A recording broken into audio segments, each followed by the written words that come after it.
is Fox 7 Austin News at 5. President Trump tweeted today the new Democratic investigations into his administration is the greatest overreach in the history of the country.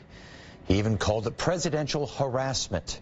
Here to talk about this is Travis County GOP Chairman Matt Mackowiak and Ed Espinoza from Progress, Texas. Matt, is the president being treated unfairly by Democratic lawmakers? So Congress has a role to play in providing oversight of the executive branch. And so, if they're looking at policies, if they're looking at personnel, if they want to look at things like security clearances, those are all, I think, inside the bounds of what's reasonable. To send out 82 separate subpoenas, as the House Judiciary Chairman Gerald Nadler, a Democrat of New York, did, is way too broad. Goes into business activities, all kinds of things, totally unrelated to government. And so, no, I think this is way too broad. I don't think they're going to get cooperation on all these issues. Look, let's talk about what's really happening here. What's really happening here is the Democrats spent 2 years trying to convince the public that the Trump campaign colluded with Russia.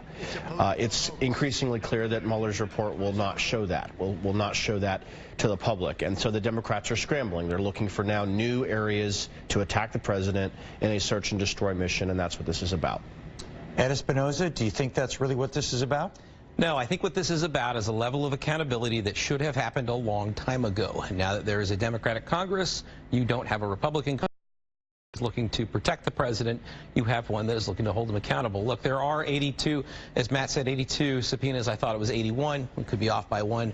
But a lot of them extend into the president's international business dealings. Remember, Trump never released his tax returns. We don't know his foreign business dealings. That's particularly important right now, given all the things he's interested in. One of the subpoenas is for the interpreter that was in the room when Trump met with Vladimir Putin in Helsinki, the one where Trump asked for his notes and then threw them away. Another subpoena involves some of his other business interests as well. So this is, these are things that I think people deserve to know. This is a fact-finding mission that should be important to people on both sides of the aisle. Matt, how is this going to play out looking at the next election in 2020? Does this help Trump? Does this hurt him and the Democrats? Yeah, I think the question facing the public is, is this Congress acting in a way that improves the lives of average Americans, or is it engaging not in a fact-finding mission but in a fishing expedition? And I think that's clearly what's happening. I think as the president tweeted today, he wants to work with Democrats on infrastructure, on health care, to reduce drug prices, and that's not been where Democrats have focused in the first 2 months since they've controlled the House. And so, look, I think this is all about the 2020 presidential election. They want to weaken him. They want to make it impossible for him to be reelected. They want to guarantee that whoever their nominee is can win. And so I don't doubt that of the 81 or 82 subpoenas, a handful could be appropriate, but I think the vast majority of them probably aren't. Ed Espinoza, are they going to find something, you think? Hard to say. We don't know a whole lot about these. There's been a lot of investigations that's happened into Trump since he's taken office. We'll see what happens with some of these. There's more questions than there are answers right now.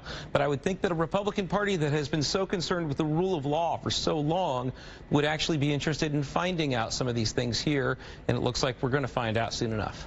Okay. Ed, Matt, thank you both very much. Thanks.